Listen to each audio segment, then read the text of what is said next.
सरस्वती चंद्र सरस्वती चंद्र गिराभर्जरीना गौरवसं कथा सरस्वती चंद्र सरस्वती चंद्र सरस्वती चंद्र संजोगोना पालो पाछળ संजोगोना पालो पाછળ ભાલની સંગે કથા સરસ્વતી ચંદ્ર સરસ્વતી ચંદ્ર સરસ્વતી ચંદ્ર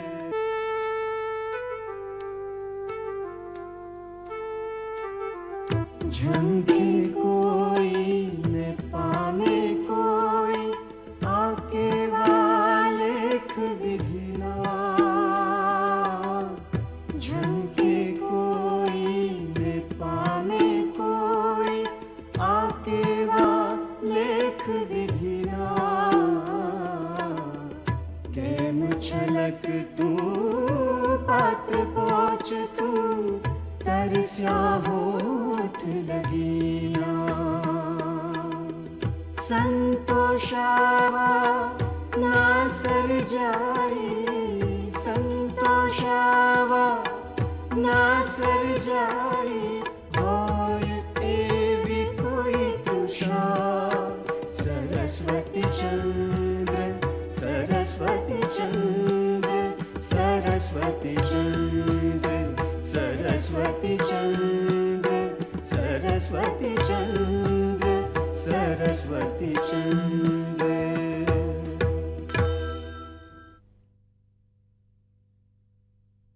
મને ખબર છે કે આપણે એક એક દિવસ કેવી રીતે કાઢ્યા છે. અરે એ ઘડી તો આપણા ભાગ્ય બદલનારી ઘડી હતી. કેમ કરીને ભૂલાય એ દિવસો? એ લોકોએ તો ભારે કરી. એ લોકોએ તો પર્વતસિંહને પતાવી દીધો. કોણે? એ શઠરાય અને દુષ્ટરાય જોડીએ.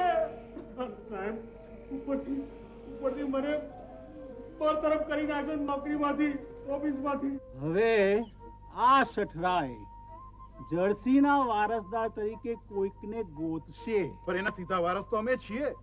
હું જાણું છું મહારાજ, પણ શઠરાયને તમે નથી ગમતા. જર્સીજીના રાણી સગર્ભા ન હોઈ શકે. હોઈ શકે, પણ બાસ્કીન સાહેબ એની તપાસ કરાવશે, અને જો વાત ખરી હશે તો ભૂપસીની આ અરજી કચરા ટોપલીમાં. અત્યારે જ આ અરજી કચરા ટોપલીમાં નખાવી ન શકાય. કામની કિંમત થાય. કેટલી? 50,000 આપ્યા. હવે આ રકમ હું તને ઉથલાવવામાં વાપરીશ શઠરાય. ને ઓલો બુદ્ધિધન, એને તો રૂપિયાની સુગંધ બહુ ગમે છે. ને ઓલો શઠરાય છે ને, એને આપણી બાજુ કરી લીધો છે. એટલે બાસ્કીન સાહેબની ચિંતા નહીં. શઠરાએ જડસીની વાંઝિયણ રાણીના ખોળે જાણે જન્મ્યું હોય તેવા બાળકની શોધ કરવાનું કામ 2 બદમાશોને સોંપ્યું છે. લો, 2000 રૂપિયા પૂરા. જમાલ અને મેરુલાને સાધીને શઠરાયની એ સટ્ટાને ખુલ્લી પાડવામાં તમને આની જરૂર પડશે. તારાસમ શઠરાઈજીએ અમને એક કામ સોંપ્યું છે. આપણા રાણીને ખોળે ખેલતા એક બાળકને શોધવાનું. તમને એટલે મને અને પેલાને, તમારી નણંદના આશિકને, જમાલ ખાનને. હવે અમારા બેમાંથી કોનો લાવેલો છોકરો સુવર્ણપુરની ગાદીએ બેસશે એ જોવાનું. सरस्वती चंद्र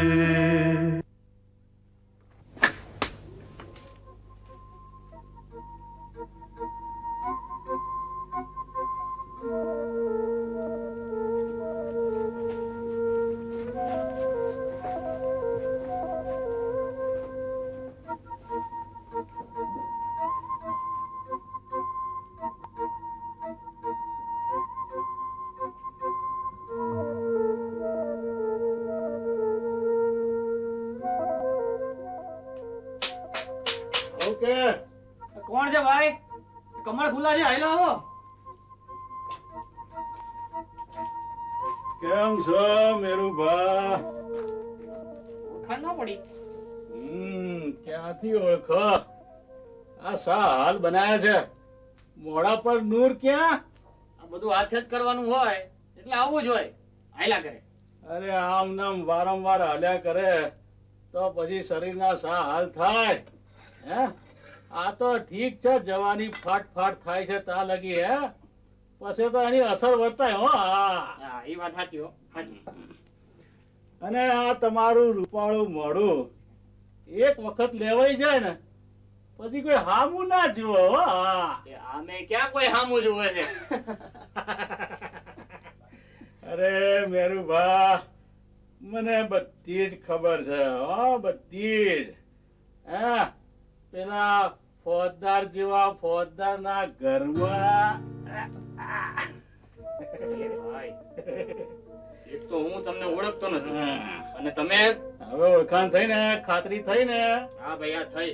હા, તમે જે વારંવાર ધક્કા ખાતા હતા એનું ફળ તો મળી ગયું ને? રાજકુંવર ને તમે જ હોદી લાવ્યા ને? શું ધૂળના રાખ હોધી લાવ્યા? ઓલો જમાલ હોધી લાવ્યો છે કોઈ રસ્તે રખડતાના છોકરાને.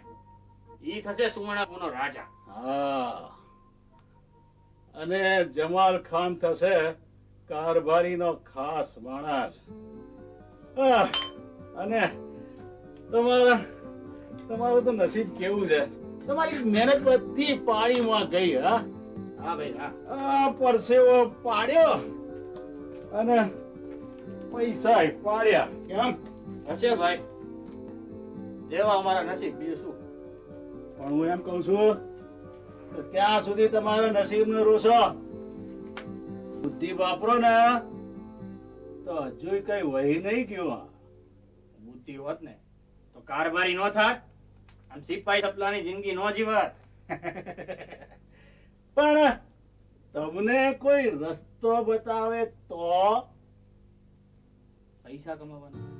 હાસ તો વળી તમારે ફક્ત એટલું જ કહેવાનું કે આ જમાલ ખાન જે બાળકને લઈને આવ્યો છે એ બાળક કોનું છે, એટલે રૂપિયાની થેલી તમારી. પણ કારભારીને ખબર પડે તો જીવથી જાઉં. મેરુભા, તમને વાત છુપાવી પડતી હોય ને આવડત ના હોય એવું હું ના માનું. હો, તમે તો છે ને પેલા ફોજદાર જેવા ફોજદારના ઘરમાં એના નાક નીચે. ભાઈ, અત્યારે વાત રહેવા દો. એમ કહો, પૈસા કોણ આપશે? પૈસા હું આલીશ. તમારે ફક્ત માત્ર મને માહિતી આપવાની. કાલ વાત. હા, પણ વાત બહાર જાય નહીં હો. ગરબડદાસ, વાત પાકી? કોઈ ગરબડ નથી ને? સાહેબ, કેટલાય દિવસથી મારે વેર લેવું છે કારભારી પર.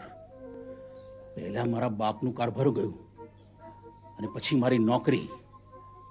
સાહેબ, આ તો સારું થઈ ગયું કે તમે મળી ગયા, નહીં તો મારું થાત શું? જમાલ ખાને જેનું છોકરું લીધું છે એને મળી લીધું છે તમે? બધું પાકું કરી દીધું છે. હવે વખત બગાડવા જેવો નથી. તો ઉપરા સુવર્ણપુર, પણ એ પહેલા બાસ્કીન સાહેબને અરજી કરીને બંદોબસ્ત માંગીએ. હા,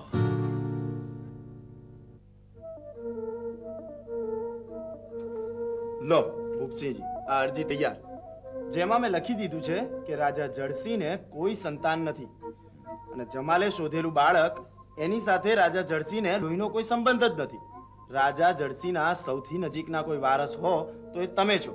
અને આ જે આખું કાવતરું છે એ કારભારી શઠરાયનું છે, તો આ અંગે તપાસ થવી જ જોઈએ.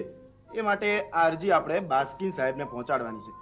અરજી તો તૈયાર છે, લો આપ મત્તું મારી દો.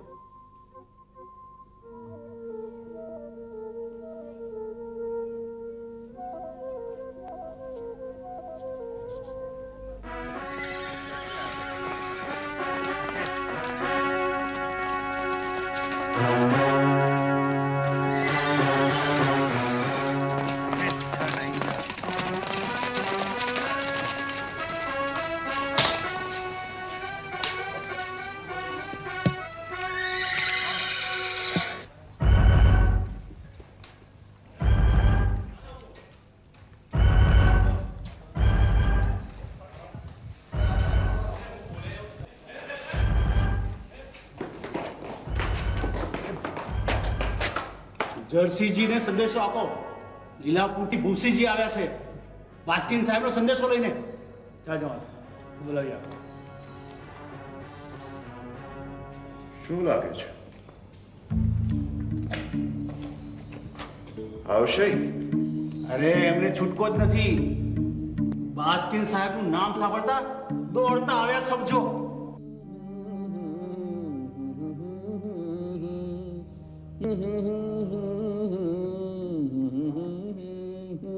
રાજાજી, બહાર ભૂપસિંહજી આવ્યા છે. ભૂપસી અટાણે જા કહી દે નથી. અરે પણ બાસ્કિન સાહેબનો સંદેશો લાવ્યા છે. બાસ્કિન સાહેબ?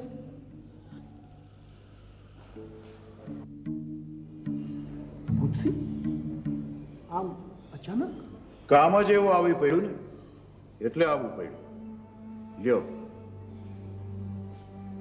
શું છે? બાસ્કિન સાહેબનો આદેશ છે. અહીંયા જે કાંઈ ખટપટ હાલી રહી છે ને, એ હંધીય વાત ઈમના કાને પહોંચી ગઈ છે. ખટપટ શેની? એની ખરાઈ પણ એમણે કરી લીધી છે, અને એટલે જ અમને મોકલ્યા છે. જળસિંહજી, જો આમાં આપ સામે લશો ને તો જીવતા ગાદી જશે, મરતા ગાદી કોને જાય એની આપને શી પરવા? અને કાલે સવારે હાચો છોકરો આપને ત્યાં થયો તો હાચાને છોડી અને ખોટાને ગાદીએ બેહાડવાનો. બાસ્કિન સાહેબનો આદેશ છે. જવાબદારી બધી આપના શિરે છે. સમજીને જવાબ દેજો. ભાઈ, હું આમાં કશું નથી જાણતો. કારભારીને પૂછી ને જવાબ લખીશ. અને આમે મારા પછી ભૂપસી ગાદીએ બેસે તો એને માટે મને કોઈ વાંધો નથી. ગમે તેમ તોય મારા પરિવારનું લોહી ને. પણ આ બધું આજ રાતે જ નક્કી થઈ જાય તો? મેં કહ્યું ને, કારભારીને કહીશ. હવે આમાં તો બીજું હું શું કરું? તમારાથી જાતે મદદ નહીં થાય એમ જ ને? એટલે હું સપૈડાનું કામ કરું? મળો મળો, જાઓ કારભારીને મળો. જેવી તમારી મરજી. તઈ મળીશું લીલાપુરમાં.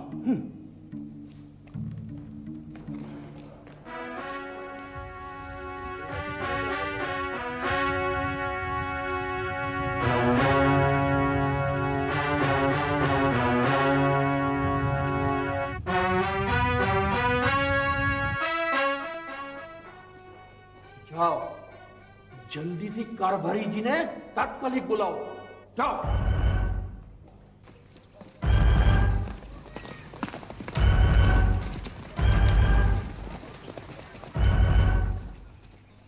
જમાલ, તું જઈને કારભારીજીને બોલાવ. ત્યાં સુધી હું રાજા સાથે છું. હા.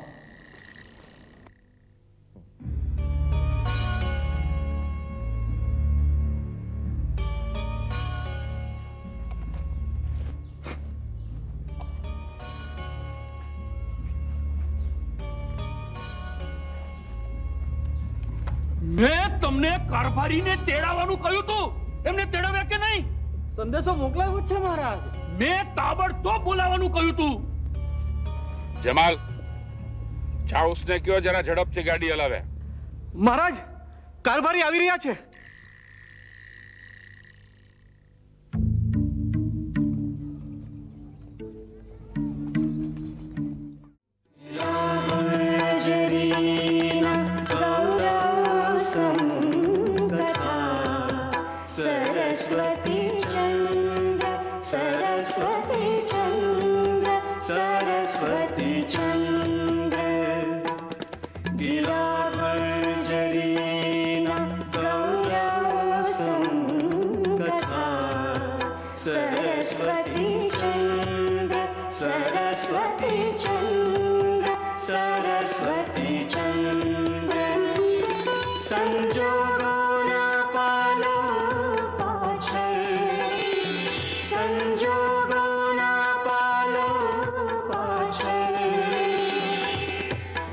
ના